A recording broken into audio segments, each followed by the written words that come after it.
So again, this is Rog Camacho and Happy New Year sa lahat. Dito tayo ngayon sa Moldex or Metro Gate San Jose del Monte, Bulacan. Particularly dito sa Heritage Villas. Marami dito mga bahay na binibenta. So dito nga pala ay kompleto ang kanilang amenities. They have swimming pool, clubhouse, basketball court, children's playground. At ang kagandahan dito ay ito, yung community sa Moldex or sa Metro Gate San Jose. Yan, ipakita ko muna sa inyo. Yan yung ating Giselle model unit. So that's 2 million pesos. Townhouse yan na 2 bedrooms. Mamaya pupuntahan din natin yan or gagawa din tayo ng video sa Giselle model unit. Sa ngayon, ito munang ipapakita natin. Itong duplex natin. Denise model unit. So meron siyang minimum lot area na 84 square meters. At ang kanyang floor area naman ay 44 square meters. So definitely, since tayo ay duplex house and lot, meron ka pang space para sa inyong parking lot or otherwise, meron ka pang space for your future expansion for Denise model unit. So by the way, ang price natin for Denise model unit ay nasa 2.9 million pesos. At nasa loob ka ng isang eksklusibong subdivision dito sa Moldex or sa Metro Gate San Jose. So ayan pa, ipapakita ko pa sa inyo kung ano yung nasa loob ng Moldex. So ayan po siya, no? Okay, so pasukin natin ito. Magmula dito sa bahay, itong wall na to, ay meron tayong setback pa na additional 4 meters. Magmula dyan hanggang dito sa side natin. So that's 4 meters wide. Kung dalawa ang sasakyan mo, pwede mong isagad yan hanggang dito. Okay? Kasyang-kasya dito yung 2-car garage. Otherwise, kung isa lang yung sasakyan ninyo, itong space na to, pwede mo siyang i-maximize as your future expansion. Pwede mong i-extend nyo ang inyong dining area or kitchen area. Or gusto mong maglagay pa ng isang kwarto para sa iyong PWD na mahal sa buhay, then you can do that kasi meron pa tayong enough space for that. So dito naman sa side na to is yung ating setback ng ating duplex. Okay. So eto, mayroon silang ongoing construction. Pakita ko sa inyo yan. Yung para sa poste po yan. Malalim talaga yung foundation nila. Okay. So, ang papasukin natin ngayon is yung kanilang actual na turnover for Denise model. So, ayan po si Denise natin. Duplex po siya. Buhos po yung gawa. Yung ating pinaka main door ay steel door. Ayan, matibay na matibay. Okay, para sa ating turnover ng Denise model unit, napapansin ninyo, wala pa tayong tiles sa baba. So, optional po yan ng client natin kung gusto nilang i-vinyl tiles or ceramic tiles or porcelain tiles. Ang uso kasi ngayon ay porcelain tiles. Tapos kung mapapansin natin dito, light colors lang para mas maliwalas, mas malimig tingnan, at mas malaki tingnan yung bahay. Okay, so dito sa side na to, dyan, pwedeng ilagay dyan yung inyong television. Dyan, tapos yung ating living area is dito naman sa side na to. Okay, meron tayong corner window. Since tayo ay duplex house and lot, para na rin tayong naka-single attach. Kasi meron tayong bintana dito. Meron tayong bintana naman sa kabilang side at meron din tayo ditong pintuan naman sa likuran. Kaya marami tayong ventilation. Okay? So, eto naman yung ating kitchen area. So, sa ating kitchen area, meron tayong single sink. Tapos meron tayong cabinet sa baba. Wala tayong cabinet sa taas. Pero kung gusto nyo pong mas malaki pa yung inyong kitchen area at dining area, katulad po ng sinadjust ko sa inyo kanina, pwede nyo pong i-extend dito.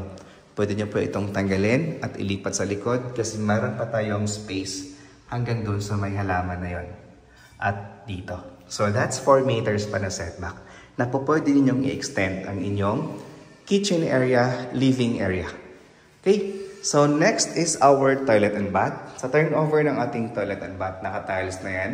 Flooring natin, ito yung ating side walls. Tapos dito naman sa bandang taas ay painted na po yan ng off-white. Tapos with shower area at meron tayong maliit na bintana for your ventilation.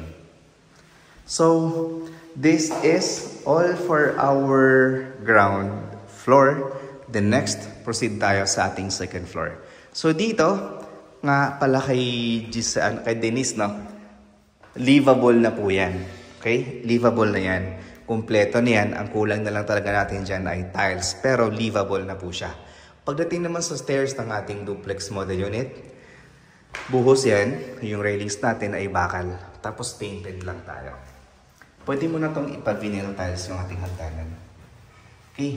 So dito, meron tayo ditong 2 bedrooms. Hindi siya provision ha. 2 bedrooms talaga siya. Tapos meron tayong 2 bintana. Then this is our bedroom number 1. So ang size ng ating bedroom number 1 is nasa 2.5 meters by 2 meters. Yung bedroom 1 natin. Meron tayong corner window. Ayan. To give us a natural light and ventilation sa ating kwarto. Okay. So again, this is our bedroom or the master's bedroom. Bedroom 2. Mas malaki to siya, no? Kumpara doon sa ating bedroom 1. Etong size na to ay nasa 4 by 3 meters. Yung laki ng ating bedroom number 2. So dito, meron tayong 2 bintana. Isa at yung cute natin na bintana. Pero pag once na na-extend mo na kasi ito, pwede itong gawing 2 kwarto para magkaroon ka ng 3 bedrooms sa 2.9 million na bahay.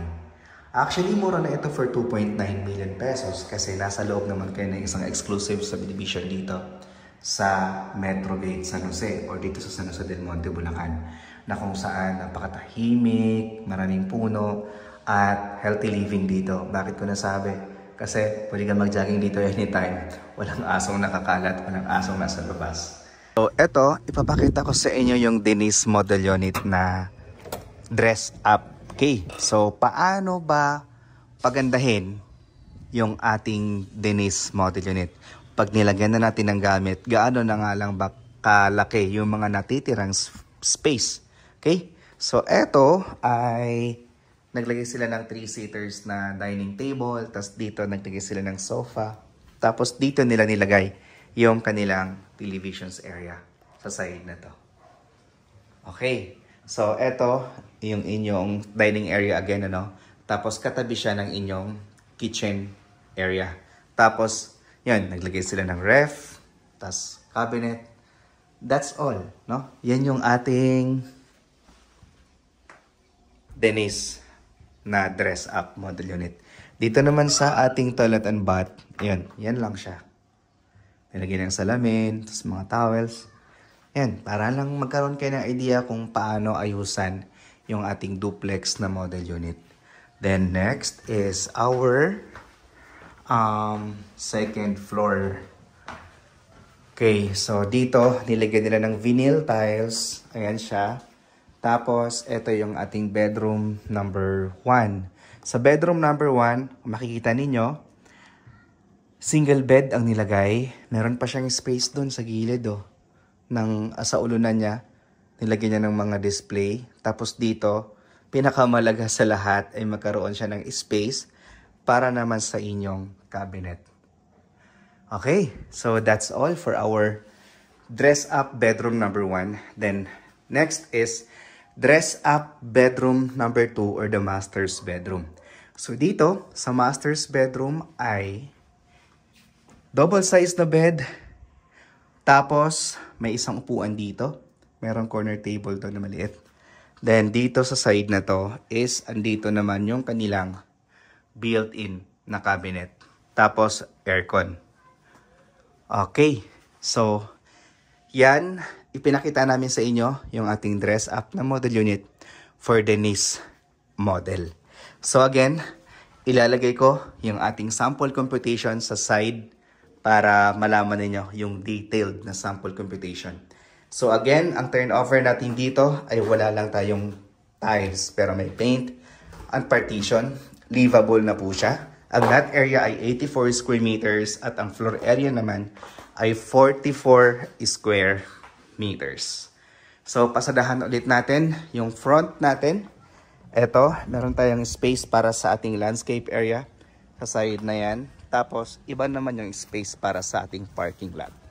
So, dito, kung magpa-parking ka dito sa inyong duplex model unit, hindi maapektuhan yung space ng inyong landscape area kasi iba naman yung way papunta doon sa inyong parking space.